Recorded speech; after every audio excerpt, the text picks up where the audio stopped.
Ja sam Nisrat Ahmetović, zvani Zubek iz Bosne i Sarajevo. Prikazat ću večeras program za sve uzrasti, klovnove, mađioničare, Charlie Chaplin, Zečka i Šešira, Udav zmije i golube. Kako sam prohodio?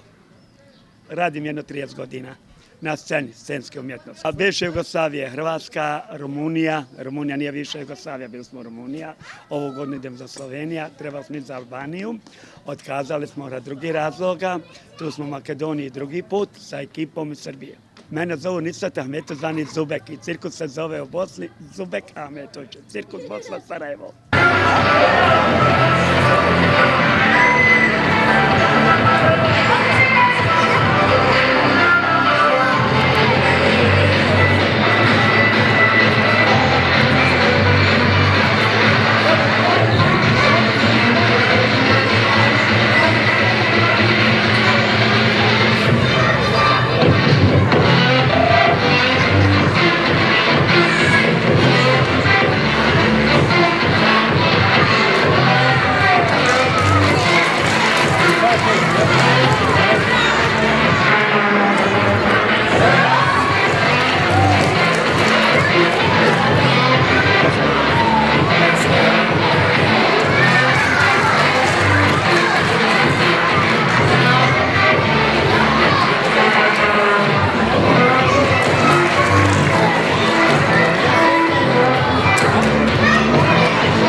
I možda ovo žeće mnogo